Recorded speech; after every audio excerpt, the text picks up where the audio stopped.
He stared at the ceiling before dawn, not because he was inspired, but because anxiety wouldn't let him sleep. His phone buzzed with reminders he had set for himself, goals, timelines, motivational quotes.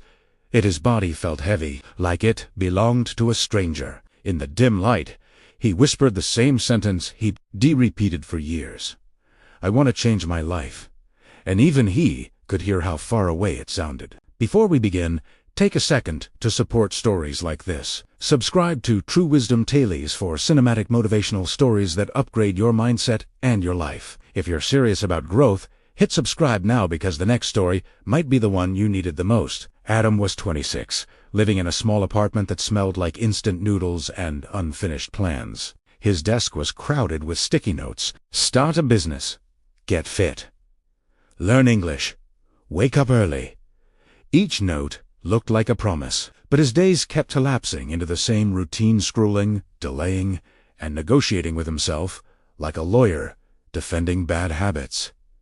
He wasn't lazy in the way people imagine. He worked hard at wanting to be better. He watched videos, saved productivity hacks, wrote down routines he never followed. Every Monday, he became a new man on paper.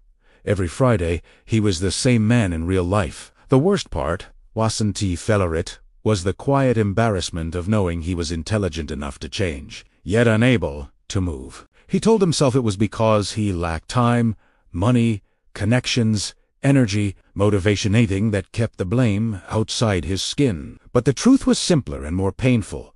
When the moment arrived to act, he didn't trust the person holding the steering wheel. One rainy evening, after a day that vanished into distractions, Adam walked into a cafe to escape his own room. The place was warm, the kind of warm that makes you feel safe enough to think. At the table beside him sat an older man with silver hair and calm hands, talking to a teenage boy who looked frustrated. Adam tried not to listen, but the man's voice carried the weight of experience. "Goals are good," the man said, "but goals don't control your hands when your feelings change. Identity does." The boy frowned. "What do you mean?" The man didn't sound dramatic.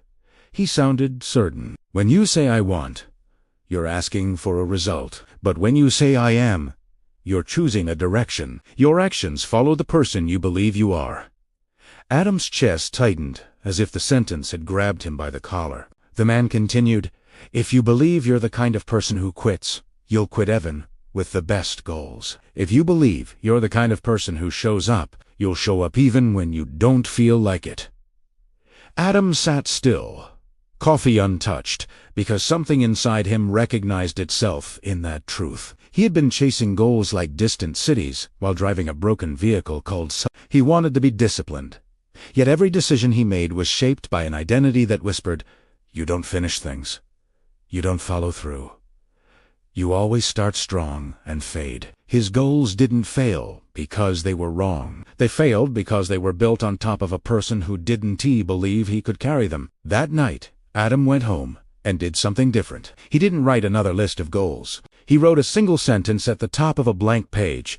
"I am the kind of person who keeps promises to myself." He stared at it until it felt uncomfortable, like wearing clothes that didn't fit. His mind immediately fought back with evidence memories of quit gym memberships, abandoned projects, unread books, unfinished plans. But Adam kept the sentence on the page. He understood that identity wasn't a trophy you win. It's a story you repeat until you start living it. He fell asleep with that sentence beside him, and for the first time in a long time, his chest felt lighter, not because he had achieved something, but because he had chosen something.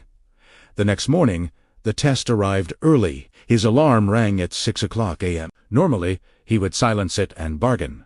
5 more minutes, then 10, then 30, then the morning would be gone. His hand reached toward the phone out of habit, but his eyes caught the notebook on the desk. "I am the kind of person who keeps promises to myself." The sentence didn't magically give him motivation, but it gave him something stronger. A standard. He asked himself one question that changed the shape of his morning. What would a person like that do right now? He sat up. His body complained. His mind begged for comfort. He stood anyway. He didn't start with a heroic routine. He started with a small act that felt almost too simple to matter. He made his bed. not because it was productive, but because it was proof. It was a vote for the person he claimed to be. Then he drank water. Then he opened the window. Then he wrote for 10 minutes. Even if the writing was messy, 10 minutes became 15. 15 became 20. It wasn't the size of the effort that mattered, it was the identity behind it. Throughout the day, Adam began catching himself in the old language. "I want to be consistent," he would think. Then he'd stop and correct it. "I am becoming consistent." He treated the correction like training a muscle. When he faced a difficult task, he didn't wait to feel ready. He asked, "What would a disciplined person do?" When he wanted to quit, he asked, "What would a person who keeps promises to himself do?" Slowly, the questions started answering themselves through action. He made a rule. No 0 days. Even on bad days, he had to do something: 1 page of reading, 10 push-ups, 1 paragraph of work, 1 lesson of learning. The point wasn't progress. The point was identity continuity. He wasn't building a perfect schedule. He was building trust with himself. And trust, he learned, is the foundation of confidence. Weeks passed. His life did not suddenly become easy. Some days he woke up exhausted and hated the sound of his alarm. Some days his friends invited him out, and he felt the pull of old comfort. Some days he failed, and the old voice returned like a ghost. "See, this is who you really are." But instead of believing that voice, Adam responded with a new one.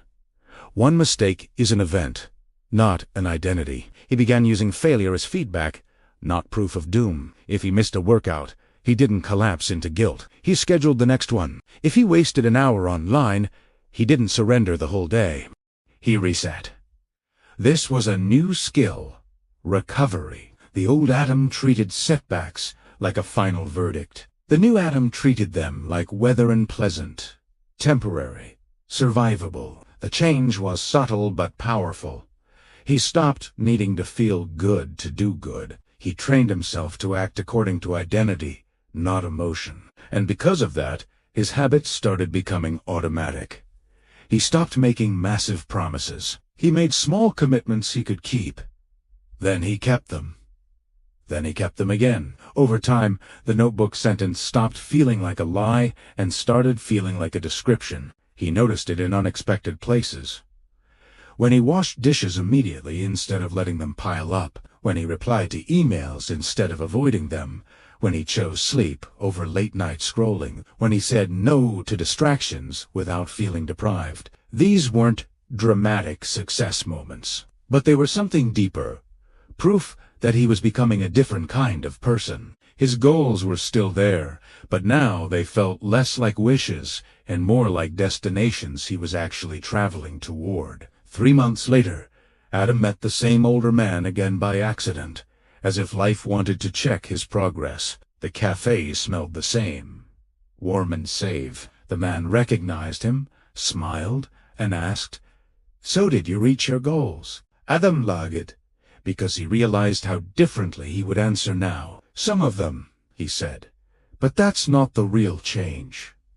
The man raised an eyebrow. Adam continued, choosing his words carefully. "Before, I thought I needed the perfect goal to become a better person. Now I understand I need to become a better person to reach any goal. I used to say, I want like a prayer. Now I say I am like a decision." The man nodded slowly, pleased, and said, "That's the difference between chasing and becoming." Adam walked home that night with a strange calm. He looked around at the city lights, the people rushing, the noise, and realized something. Most people were trying to change outcomes while keeping the same identity. They wanted better money but kept the identity of someone who avoids discomfort. They wanted confidence but kept the identity of someone who needs approval. They wanted peace but kept the identity of someone addicted to chaos. Adam understood now that identity is not a label you wait for others to give you. It's a role you practice until it becomes natural. He started upgrading other identities to not just disciplined, but healthy, focused, honest, reliable, courageous. For each one, he asked the same question: what would a person like that do today? And then he did the smallest version of it. He learned that the brain believes what the hands repeatedly prove. His phone reminders changed to, instead of "get rich," he wrote, "I am a builder." Instead of "be confident," he wrote, "I am a person who keeps showing up." Instead of "stop procrastinating," he wrote, "I am a finisher." Something fascinating happened. The world began responding to him differently, not because he demanded respect, but because his behavior announced it. He applied for jobs he used to fear. He started a small online project he used to postpone. He spoke more clearly because he wasn't secretly doubting himself. And even when results were slow, he stayed steady because he wasn't relying on motivation anymore. He was relying on identity. By the time 6 months passed, Adam's apartment looked different, not because he became obsessed with cleaning, but because he became the kind of person who doesn't let chaos accumulate. His body looked different, not because he chased quick fitness, but because he became the kind of person who takes care of himself even when nobody is watching. His bank account looked different, not because a miracle happened, but because he became the kind of person who respects future peace more than present impulse. His mind looked different, too. The old voice still visited, but it no longer lived there. When it whispered, "You'll fail again," he answered, "even if prima facie I recovered, because that's who I am now." And that answer was not a quote. It was a record of repeated proof.